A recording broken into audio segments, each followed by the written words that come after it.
Hey guys, how's it going? My name is Joe Tyrrell and welcome back to the Runoff, the GP blog podcast. What a drive from Max Verstappen. He stormed to a memorable victory at the Hungaroring, winning the Hungarian Grand Prix from 10th on the grid. Toby misses out this week as he's at Formula E in London, but Cam is here joining me as ever and will take you through the action. So Cam, welcome back. How are you? Yeah, I'm good, thanks, mate. I think the Hungarian Grand Prix was an interesting race, certainly a good one with lots of battles in the top six, especially. And England won the Euros, so yeah, all in all, a good day. A successful day all round indeed.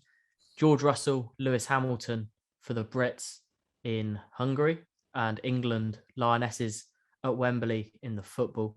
And Worcestershire beat Herefordshire in a National Counties Showcase game at East North Cricket Club. So a good day all round. But we're here to talk about Formula One.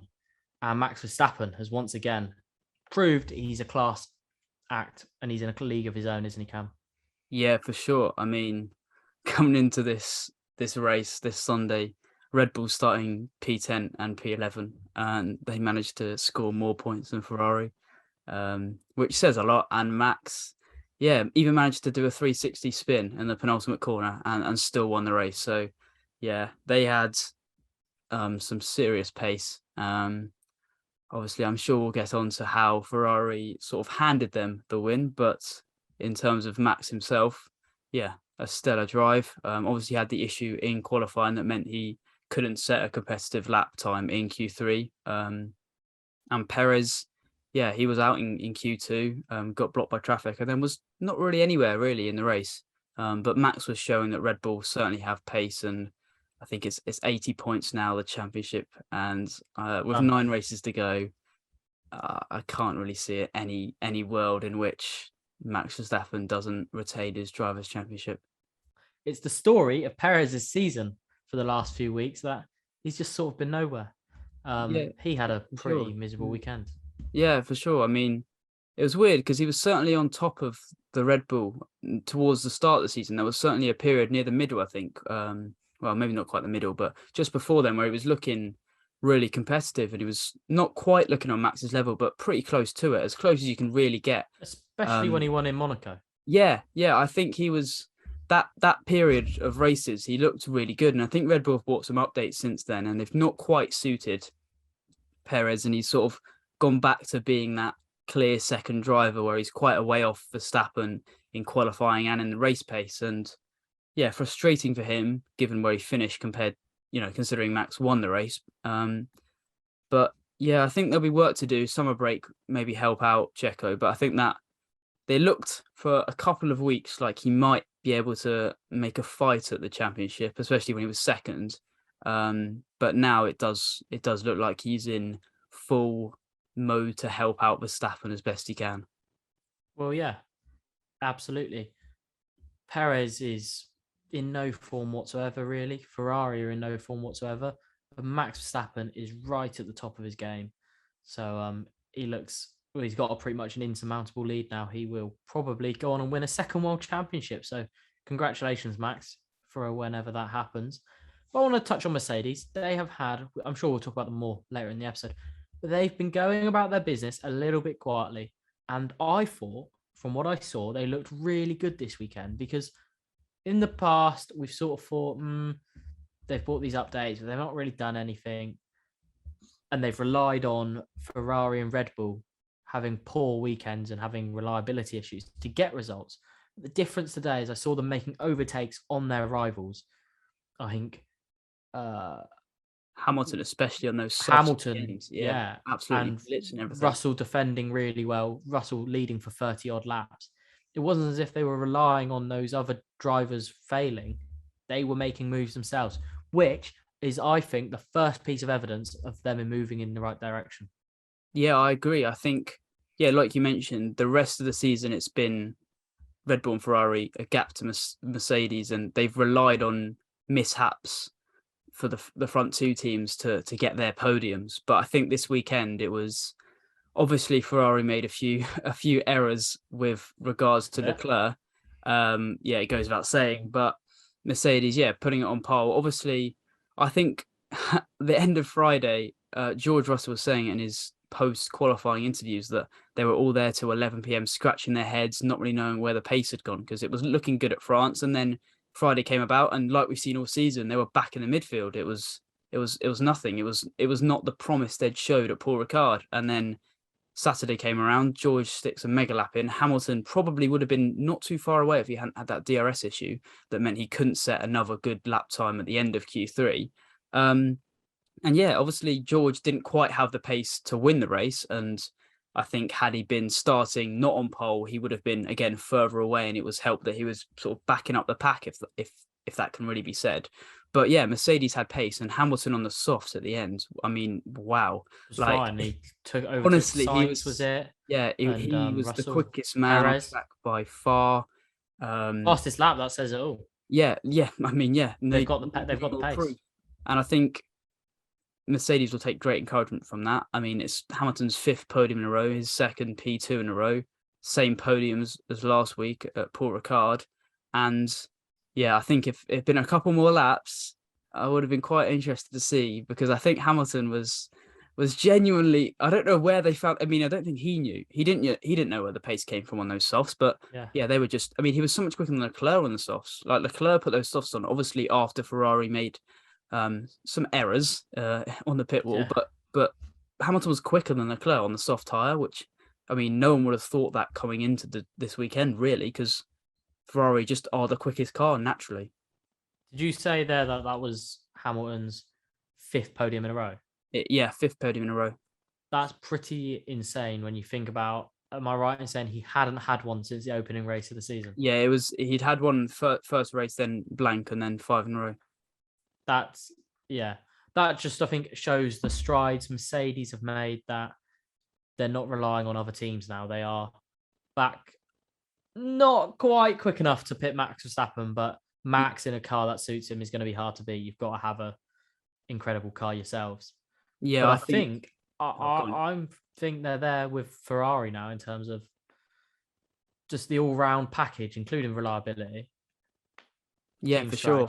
Yeah, definitely. I think this summer break as well, maybe it came at the wrong time for Mercedes because they've picked up a bit of momentum. But again, it might come at the right time because they can regroup again and go even better when we come back from the summer break. But I think Mercedes, I mean, Toby mentioned it last week that they'll be looking behind them. Ferrari will be looking behind them for Mercedes and the constructors. And it only takes a few bad weekends for Ferrari. And they had a pretty bad weekend this weekend, and Mercedes made points on them. And I think now so Russell's ahead of Sainz in the drivers, and Hamilton's only just behind. So Carlos will be a bit worried for his place, So drivers. Hamilton is 6th on 146 points. Russell is 4th on 158. So he leads Sainz, does Russell. Yeah. And Russell is then 15 behind Perez and 20 behind Leclerc. Yes, it's not much. It really isn't much. And in the constructors, it's the Red Bull obviously clear because of Max. But Ferrari are 30 in front of Mercedes. That's really on for Mercedes. And what an achievement and bonus that would be if they could go to the end of the season, take them all the way, and maybe even pit them to P2 in those standings. Yeah, for sure. I think that's obviously the goal, the aim. Couldn't get my words out. Yeah, it's the goal for Mercedes, I imagine now, is getting P2 in the constructors. Obviously, it's not quite what they'd imagined going into the season, but for sure, it's definitely achievable. They've shown that they've got reliability. They've shown they've got incrementally quicker car every weekend, and shown that again here at Hungary. And pretty much, I'd say this is one of the first deserving podiums they had in terms of pace, and that's only a good sign for them. So I'm excited to see, because this was, I think, the first weekend where we can truly say it was a three-way constructor fight. I think Paul Ricard was close to it, but this was certainly Mercedes were there with Ferrari and Red Bull. Yeah, Mercedes are right there. And that brings us on to our winners and losers now. Fair play to Mercedes. They're my winner. We've badgered on about them enough, but I just thought I'd mention that they are my winner this week. So Cam, I'll come back to you. We've mentioned our other winner in quite a lot of detail already. Max Verstappen. It's a no-brainer, really, isn't it? Yeah, I mean, I didn't talk about him last week, so I feel like I have to this week, because I think this is the weekend that he's wrapped up the title. And with 9 races to go, I was saying this, it was funny. About 15 minutes into the race, I remember I messaged one of my mates saying, I reckon Max is going to come through and win this. And this was when he was about 6th. And he did.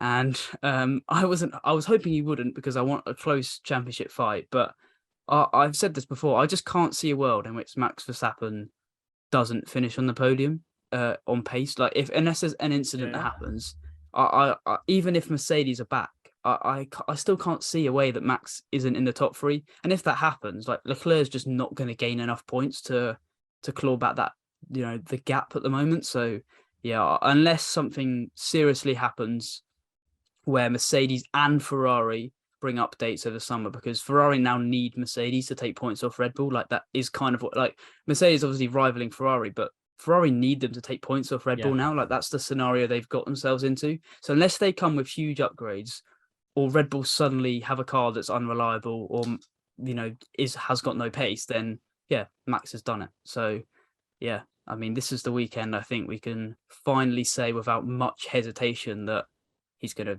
defend his title. Yeah, we've been clinging on to some hope for a title battle for a few weeks, few races, but yeah, no, Max in that Red Bull car, clearly not Perez in that Red Bull car. Max in that Red Bull car is in a league of his own. So it looks like this P10 to P1 win has all but secured him the championship. Insane. It's insane because from P10 is just like that is Ferrari must have been going home Saturday evening thinking, okay, we've missed out on pole, but we've got 2nd and 3rd, and Red Bull are down in 10th and 11th, and it's not as if they were up against another Red Bull into turn 1. Yeah, exactly. And Max Russell in a Mercedes. Yeah, Max didn't even make a great start. Like, he was really cautious. He was like P7 after 7 laps or something. Yeah, it was like an alright start. The first corner, it looked like he was going to get a start, and then he sort of backed out, and Perez went storming around the outside, and then sort of the door opened for Max. But it wasn't like he did a great start, dive bomb at turn 1 and made up a few places that way, like we've seen in the past, perhaps. From him when he's had a little bit of a poor qualifying session. I feel like that happened at Qatar last year, where he made up quite a few places on the opening few corners. I may be wrong, but I feel like that happened. Yes, no, you're right. Yeah, I remember. Did he start quite far down, and he had he made up Alonso in front of him? Yeah, he made up quite a few places.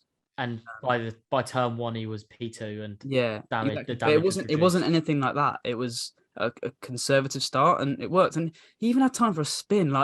I mean, he was so Leclerc. We'll get on to in a second, but Verstappen, he even managed to drop it and still win the race. And obviously, he didn't lose too much time from it because it was a full 360. He didn't really have to do much correction. But yeah, wow. I mean, well, we've seen in the last 12 months, we've seen 2 incredible victories from P10.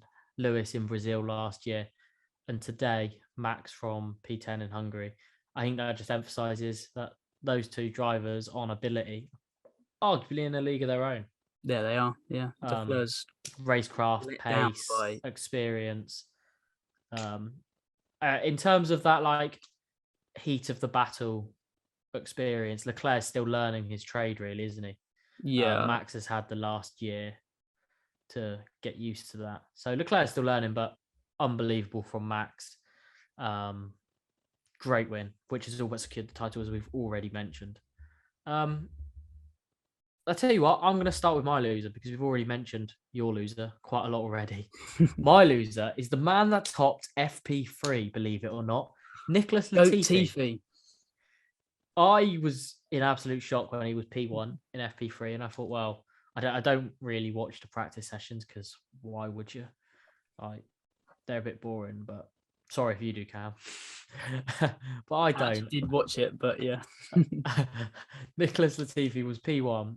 He's then gone and qualified dead last, and he's finished P18. And it looks like he's going to lose his seat. I feel a bit sorry for him, because every now and then he just pulls up a result that's fair play. He's working hard. He's a really likable bloke as well. Yeah, he is. From what you see on camera. But he's just not been good at it this season. He was a bit at it. He was at it last season. I thought actually he merited his spot at times last Yeah, season. I think he improved a lot last year. I mean, he was obviously a way off George, but we all know what a talent George is. I mean, you just put it on pole. Like, he's obviously a great driver, but he did close the gap in qualifying to George. And I was thinking that this was the crunch year, though. He Like a new outscored teammate. George for a while as well. Well, yeah, that hungry result. But this was the crunch year for Latifi. It was okay, your money's got you this far. Now it's time to prove yourself against a new teammate who doesn't know Williams. And obviously Albon is a quality driver, and he's obviously been helped out a little bit by the fact there's new regulations. So moving into a new team isn't quite like before because the regulations have changed, the cars changed, etc. But yeah, Albon has shown that he's still a very good driver. And Williams started the season poorly, but Albon has grown and he's got results, whereas Latifi just hasn't. Yeah, I think it was obviously Albon had damage on the first lap, or was it? I think it was the first lap. And then had to pit for new front wing. And you mentioned they've had the same number of pit stops, but I mean, Albon obviously had to change his front wing, and Albon still finished ahead. And it's the point where it's hard for Williams because they know that they're not quite quick enough to do much, and if pace is everything. Like, I mean, that FP3 session was unreal where they were first and third, but that was in the wet and dry conditions. I think they are the slowest car on the grid. So, I mean, a different driver instead of Latifi is not going to make a lot of difference, really. But they have aspirations to be better, and Latifi perhaps isn't the guy to make you better. Yeah, unlucky Latifi. Looks like you're on your way out and could be looking for a new series. But don't worry, because I'm sure you've got enough money to get one elsewhere. Cam, we will touch on your other loser very quickly because we've already talked them to death. Ferrari. Shocker. Like, is there any other way to describe it? No, not really. We put out a video. It came a little bit delayed. We had a few editing issues. Yeah, it came out a lot of technical issues this week. It came out on Friday, and it was off the back of Paul Ricard. It was why Ferrari's strategy could cost them the world title, and the key word there was could. And I think now it has changed that to it will cost them the world title, because this is, I think, the most obvious one. Like, I feel like this is even more like high profile than Monaco, when that was awful. I mean, Monaco was bad strategy wise with Leclerc and the double stack that all went wrong. If you want to listen to a little bit more about that, then check out our latest video. But yeah, again, here it was awful. Obviously, I'm sure you've all sort of seen what happened, but starting on the mediums, unlike Verstappen, unlike Russell, who started on the softs, Ferrari then came in and their first stop was to pit Leclerc onto the mediums again. And they just boxed themselves in. Like, it's like, just why don't you pit onto the softs then? Because then you've had your required different compounds. And they went, no, we're going to go onto the mediums. And then Leclerc, who was on 4-lap fresher mediums than Sainz, then pitted for hards, which, I mean, Alpine had showed the hards had no pace. Like, I mean, obviously I know Alpine and Ferrari are different cars, but the hards were clearly like not a good race tire at all. And Ferrari thought, no, we'll sit the hards on rather than even just wait it out like they did with Sainz and put the softs on. Like, I mean, I firstly don't understand why they didn't put the softs on their first stop, because then they would have hit their required different compounds. And then, yeah, I'm not sure why. It just beggars belief, really. I mean, it thinks back to like Vettel at Ferrari, when he used to just question their strategy all the time and just make things up himself. And it's kind of got to get to the point where Leclerc does that, because, I mean, unless they change their strategy department, I genuinely am like, is Leclerc going to win a drivers' championship? Like, I don't know. Like, they've cost him so much. Yeah. I mean, you had on Twitter, you had Grosjean, Marcus Ericsson being like, what are Ferrari doing? And then it was in the interview after the race where Binotto was like, yeah, we just didn't really have much pace. And I'm like, Leclerc in his interview previously said, no, I had pace. I'm not sure, because Carlos said he didn't have much pace, and Leclerc was like, no, I had pace. I'm not sure what was wrong with Carlos's end, but I had pace. And Binotto was there just going, yeah, we don't have pace. Didn't accept responsibility or anything like that. And it's, I mean, yeah, you see it all over social media. It's all anyone can talk about, and rightfully so, because this has been Ferrari's undoing since they last won the title, really, with Raikkonen. Like they've just not like they ruined Vettel a lot of the time with their strategy and that kind of thing, and it's happening to Leclerc, and I just I feel bad for him because Yeah. he's such a good driver. We've talked Ferrari to death, so we will be moving on. But it's just such a contrast to what we saw earlier in the season Yeah. when we were having conversations about how times have changed. Ferrari are new. Ferrari are back. Nope, they're not. Nah, they're not.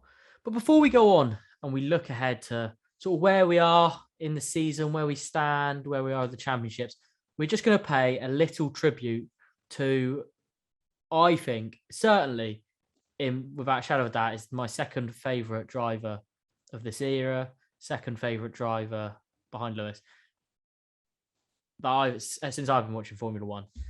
Sebastian Vettel announced this week that he is going to be retiring, and although he's not been as good in recent years, although he's struggled this season at times, the sport, Cam, for me, is a poorer place without Sebastian Vettel. But fair play, he's made his decision.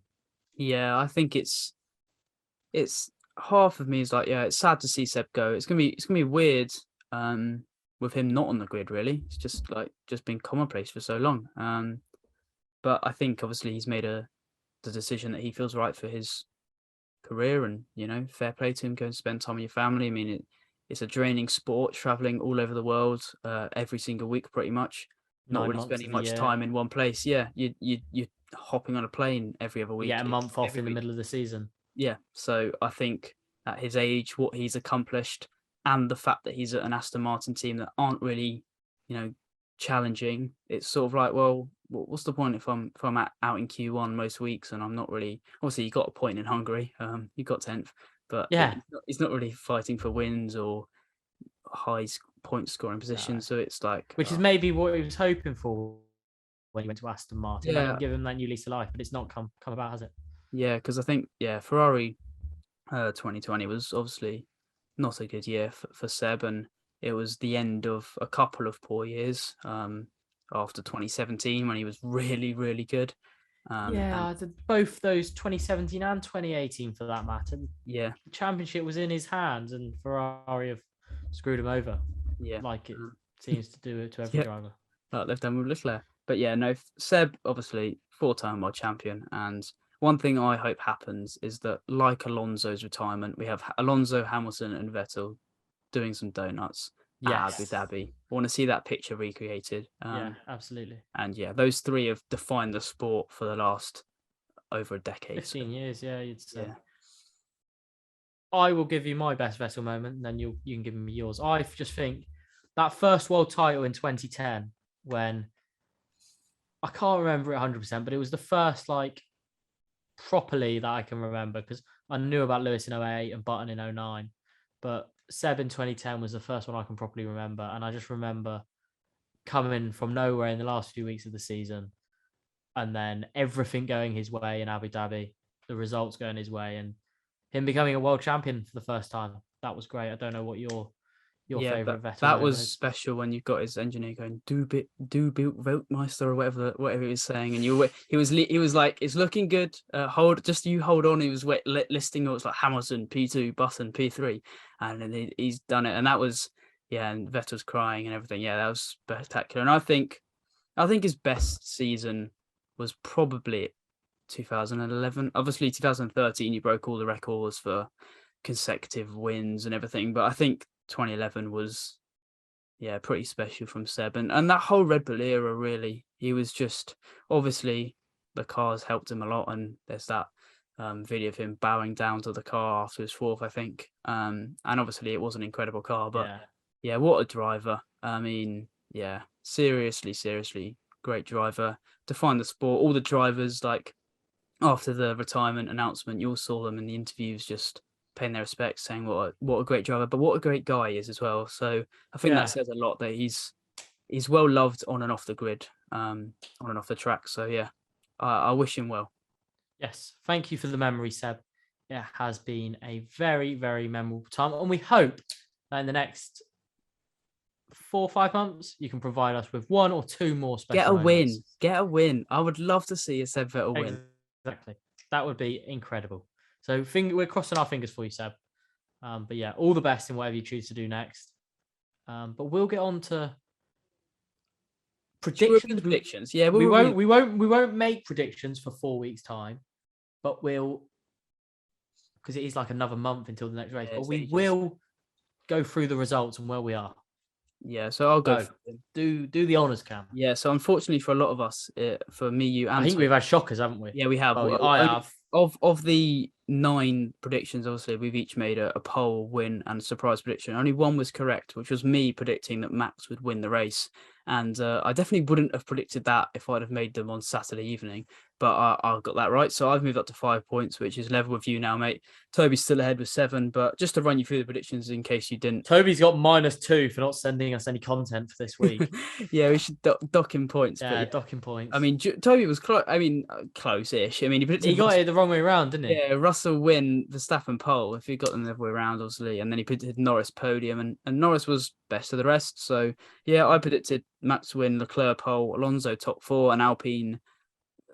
Alonso must have been close, wasn't he? Yeah, he finished 8th, but was it 8th? Yeah, I think it was 8th. Yeah, P8. That's not a bad shift. Yeah, and then you got Leclerc pole, Hamilton win, and Williams top 8 wrong.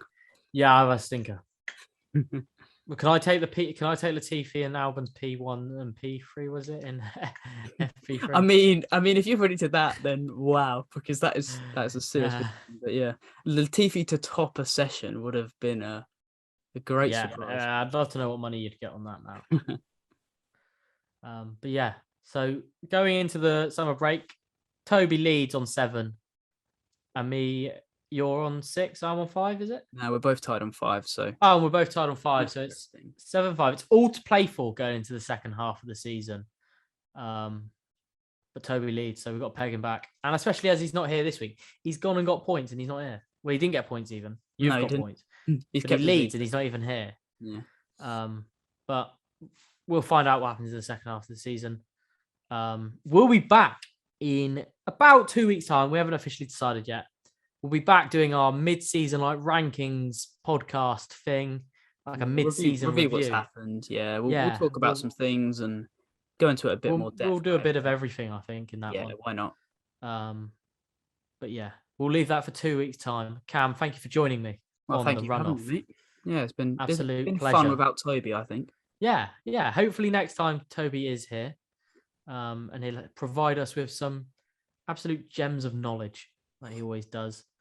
But you've been watching The Runoff. I've been Joe Tyrrell. And I will see you next time. That has been Cameron Smith. We'll see you next time. Get in there, Lewis. George Russell. Now qualified Mr. Hamilton.